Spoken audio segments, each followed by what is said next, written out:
ایک نواز شریف کو اقتدار میں لانے کے لیے اس پورے ملک کے ادارے اپنی ساکھ کھو بیٹھے ہیں۔ باجوڑ میں حملوں پر معید پیرزادہ بھی بول پڑے ہیں، جو پی ٹی آئی رہنما ریحان زیب کے قتل کے بعد لوگوں نے فوجی کیمپ پر حملے کیے۔ معید پیرزادہ نے اپنی پہلی ٹویٹ میں کہا کہ پاکستان کی اکثریت نے 1965 کی جنگ کے بعد سے فوج سے محبت کی۔ یہ عشق سقوط ڈھاکہ اور جنرل ضیاء اور مشرف کے مارشل لاء کے باوجود جاری رہا، کیونکہ لوگوں کے ذہنوں کے اندر کی کہانی فوج کے ساتھ تھی۔ یعنی فوج نے مارشل لاء بھی لگائے، لیکن عوام نے پھر بھی فوج کا ہی ساتھ دیا کہ نہیں، فوج تو عوامی فوج ہے، عوام کے حق کی حفاظت کرتی ہے، وہ آئی ہے چوروں کو بھگا کر۔ فوج نے تو مارشل لاء لگائے، تو فوج کے مارشل لاء لگانے کے باوجود بھی عوام نے محبت کی۔ لیکن معید پیرزادہ آگے کہتے ہیں کہ نواز اور زرداری کے ساتھ اتحاد کر کے فوج نے اپنی ساکھ تباہ کر لی ہے۔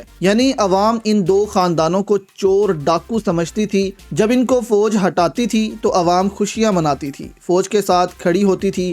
لیکن جب عوام نے دیکھا کہ اب عوامی لیڈر کو ہٹانے کے لیے فوج انہی دو خاندانوں کے ساتھ کھڑی ہو گئی ہے، تو پھر اس کے بعد پھر لوگوں نے سوچنا شروع کیا کہ 70 سال تک ہم کیا بے وقوف بنتے رہے ہیں۔ دوسری ٹویٹ میں معید پیرزادہ کہتے ہیں، ساتھ انہوں نے ان حملوں کی ویڈیو بھی شیئر کی جو کہ فوجی کیمپ پر ہوئے۔ انہوں نے کہا کہ کچھ عرصہ پہلے تک پاکستان میں لوگ فوجی ٹرک کی جھلک دیکھنے کے لیے محبت اور عقیدت سے کھڑے ہو جاتے تھے۔ ہمارے ماں باپ نے ہمیں پاکستانی فوج کے لیے صرف والہانہ محبت دی تھی۔ جنرل باجوہ اور حافظ نے 22 مہینوں میں یہ صورتحال پیدا کر دی ہے۔ آج فوج کے حمایتی نواز شریف اور زرداری بن چکے ہیں، تو سمجھ سے بالا تر ہے کہ نواز شریف کس طرح فوج کا لاڈلا ہو گیا، جبکہ فوج میں لاڈلی تو عوام ہوتی تھی ہمیشہ سے، جو عوامی سپورٹ ہوتی تھی فوج بھی اسی طرف ہوتی تھی۔ تو اب وقت آ گیا ہے کہ اب ان اقتدار کے خواہش مند ٹولے کو 8 فروری کو بھگایا جائے اور ان کو سبق سکھایا جائے کہ پاکستان کسی کی جاگیر نہیں ہے کہ جو وہ چاہیں گے وہ ہوگا، بلکہ اس ملک میں وہ ہوگا جو اس ملک کی عوام چاہے گی، اور جس کو عوام ووٹ دے گی وہی اقتدار میں آئے گا۔